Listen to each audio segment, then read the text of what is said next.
Okay. So if anyone doesn't know, Kevin, what does it mean to be a high value male? Okay. Bam. All right. So what I did is high value is not my concept. It's been around for a long time. What I did is I sat down with some academicians, scholars, anthropologists, sociologists, reading, and I just said, who are the men across time and space, across cultures, across continents, who've always separated themselves from the pack? What are some of the things they shared in common? And then I just applied and tried to make it as simple as possible. Sales, keep it simple, stupid. One, it starts with income. We all have heard the 3 6s: 6 figures, 6 feet, 6 pack. Yep.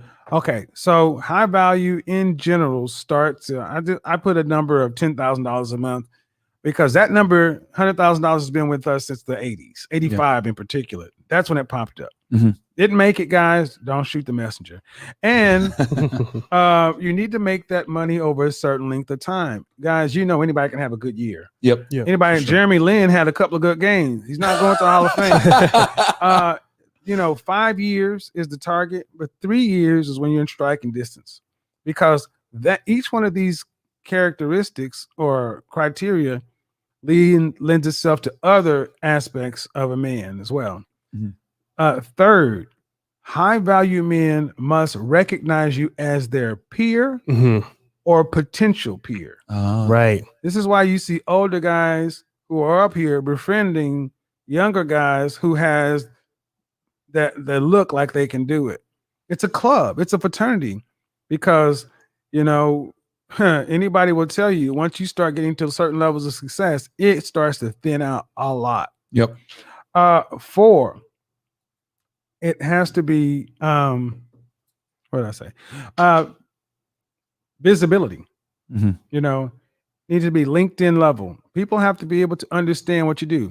You're a cardiologist at Johns Hopkins. You're a vice president of mergers and acquisitions at Morgan Stanley. I'm an entrepreneur. 2 of those 3 things, we at a glance know what it means. The third one requires more information. LinkedIn level, meaning that people, it needs to be visible to where people can kind of understand it. You have a Phantom, great, but if it's in the garage all the time, do you really have a Phantom? Does True. it really matter? You have a dust collector. Exactly. And the last 2 are, this is not an order of importance, but the last 2 are the most important. Network. You must have a network of other high value men and others. No one can have a network of sheer high value men. But let's say we were all 5 of us were going to sit down and do business. Let's say you had 50 million. Let's say you had 10 million, 10 million, 10 million, 10 million, and he has 50. And each one of us has a Rolodex or a network of 250 high value contacts. We all sit down and we're going to make a venture. He has twice the money, he has no contacts. It is more likely that person is going to come and leech off of our network. Okay. That's true. Yep. And he's going to try to buy his way in. And I'm sorry, we have the money, but we know that our contacts took us a lot to gain, and you're going to guard your territory because having networks of contacts is immeasurable.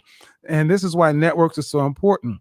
See, I'll say there's no real high value loners because a lot of times guys will try to buy their way into it, but lack the social skills. Even if you put him in contact with your network, he likely just blow our connections because he doesn't have the people skills. And lastly, utility. You must be of use to others and the group. Bam. Yeah. If you're of no use, I want to be used. Yeah. You say, Kevin, when you gonna come down, such and so forth. Okay. What good is all this high value talk if you're not going to be useful to somebody? Yeah. It's just self-serving bullshit.